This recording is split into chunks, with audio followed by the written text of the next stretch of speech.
মাছে ভাতে বাঙালি কারে কয় আমার রেসিপিগুলো দেখলে বুঝতে পারবেন, কারণ আমার বেশিরভাগ রেসিপি হচ্ছে মাছ রান্নার রেসিপি, কারণ আমি অন্যান্য রেসিপি খুব কম দেই। তো যাই হোক, প্রতিদিনের মতো আমি নতুন আরেকটা রান্নার রেসিপি নিয়ে আপনাদের মাঝে হাজির হলাম। আশা করি প্রত্যেকেই ভালো আছেন, সুস্থ আছেন, নিরাপদে আছেন। আসসালামু আলাইকুম এভরিওয়ান। আমার পুরো ভিডিওটা স্কিপ না করে দেখতে থাকুন। আজকে আমি রান্না করব ঢেলা মাছ। তো এই ঢেলা মাছটা কারা কারা চিনেন এবং খেয়েছেন কমেন্ট করে জানাবেন। এই মাছটার মধ্যে প্রচুর পরিমাণে কাঁটা থাকে, তাই মাছটা খেতে গেলে একটু কষ্ট করে খেতে হয় বেছে, কিন্তু খেতে কিন্তু অনেকটা ইলিশ মাছের মতনই লাগে। তো কথায় আছে যেই মাছে কাঁটা বেশি সেই মাছ খাইতে স্বাদ বেশি। তো মাছটাকে ভালো করে ক্লিন করে লবণ, হলুদ, মরিচ, তারপর অল্প পরিমাণে তেল দিয়ে ম্যারিনেট করে রেখে তারপর আমি চুলার মধ্যে চলে যাব রান্না করার জন্য। তো চুলার মধ্যে একটি প্যান বসিয়ে দিলাম। প্যানের মধ্যে পর্যাপ্ত পরিমাণ রান্নার রেগুলার তেল দিয়ে এবার গরম করে নেব। গরম হয়ে গেলে তারপর মাছগুলো এক এক করে দিয়ে দেব। বেশিরভাগ মাছই আমি ভেজে রান্না করি। তো অনেক রেসিপিতে আপুদেরকে দেখি খুব সুন্দর করে মাছটাকে কষিয়ে রান্না করে ফেলেন, ভাজার কোনো ঝামেলা নাই। তো ওইভাবে খেতে পারলে অনেক ভালো হতো। জন্মগতভাবে, বংশগতভাবে শ্বশুরবাড়ি, বাপের বাড়ি সবাই শুধু মাছ ভাজ্যা খায়, যেই কারণে মাছ ভাজ্যাই খাইয়ে অভ্যাস বেশি। তো আমি প্রায় চেষ্টা করি মাছটাকে না ভাজ্যা খাওয়ার জন্য, কারণ না ভাজ্যা খাইলে মাছের পুষ্টিগুণটা বেশি ভালো থাকে। তো যাই হোক বন্ধুরা, অনেক বেশি কথা বলে ফেলতেছি। আপনারা যারা আমার ভিডিওটা ফেসবুক পেজ থেকে দেখছেন ফলো দিয়ে সাথে থাকবেন অনুরোধ রইল। আর যারা ইউটিউব থেকে দেখছেন আমার চ্যানেলটাকে সাবস্ক্রাইব করে দেওয়ার অনুরোধ রইল। আর হচ্ছে নতুন রান্নার রেসিপি পাওয়ার জন্য পাশে থাকা বেল আইকনে টিপ দিয়ে ওকে করে দেবেন। তাহলে যখনই আমি নতুন কোনো রান্নার রেসিপি আপলোড করব আপনার কাছে নোটিফিকেশন চলে যাবে। এবারের শীতকালে ঠান্ডা যেন আমারে খুব বেশি ভালোবেসে ফেলছে। আর কেউ ভালোবাসুক আর না বাসুক, ঠান্ডা আমাকে খুব ভালোভাবে ভালোবাসছে। ঠান্ডা আমার ভালোই হচ্ছে না, দুদিন পর ঠান্ডা লেগেই আছে। যাই হোক, এটা কোনো ব্যাপার না, আল্লাহ তাআলার নিয়ামত নাকি অসুস্থতা। তো সকল কিছুই গ্রহণ করে নিলাম আলহামদুলিল্লাহ। সুস্থতা মিলাইয়া আলহামদুলিল্লাহ আছি, যেই কারণে রান্নার রেসিপি আপনাদের সাথে শেয়ার করতে পারতেছি।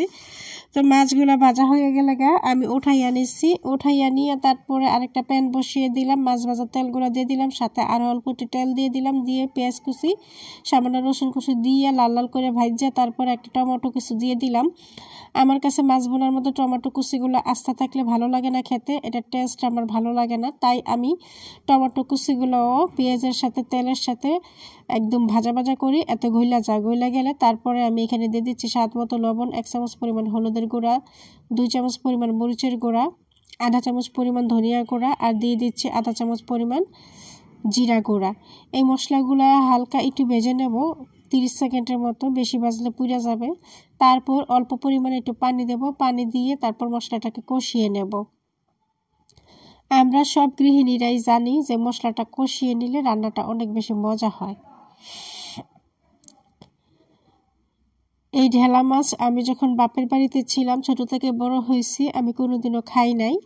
শ্বশুর বাড়িতে আসার পরে এই মাছটাকে দেখলাম। প্রথম একদম বিরক্তই লাগতো যে এই মাছটা কীভাবে খাবো, এত কাটা এভারেস্টের চূড়া জয় করার মতো। তবে এখন একটু টেকনিক খাটিয়ে খাই মাছটাকে, মানে যখন কাটাগুলো দেখি চিকন তখন চাবাইয়া ফিনিশ কইরা লাই একেলে, তারপর গিলে লাই, বাছাবাছির ঝামেলাই যায় না। তো যাই হোক বন্ধুরা, আমি মশলা কষিয়ে পরিমাণ মতো গ্রেভি দিয়ে মাছটাকে দিয়ে বেশিক্ষণ কুক করি নাই, গ্রেভি দিয়েছি অনেক কম।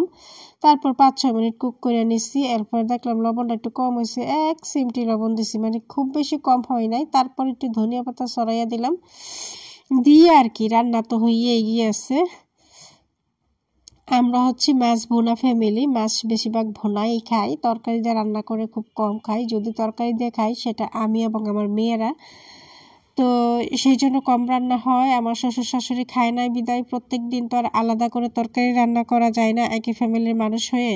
তো বেশিরভাগ ভুনাই খাই, ভুনা খেতে ভালো লাগে, তবে স্বাস্থ্যের জন্য একটু ক্ষতিকর, কিছু করার নাই। সবাই যেমনি খায় এমনিই খাইতে হয়। স্বাস্থ্যের দিকে সচেতন এখনো পুরোপুরি হইতে পারি না, চেষ্টা করি। তো আপনারা যারা ধৈর্য সহকারে আমার ভিডিওটা দেখছেন, আপনাদের প্রত্যেকের জন্য অফুরন্ত ভালোবাসা রইল। এই হইল আমার ঢেলা মাছ রান্নার ফাইনাল লুক। কেমন হয়েছে রান্নাটা অবশ্যই কমেন্ট করে জানাবেন। আপনাদের কমেন্ট আমার অনেক বেশি অনুপ্রাণিত হয়, অনেক বেশি আনন্দিত হয়। আল্লাহ হাফেজ।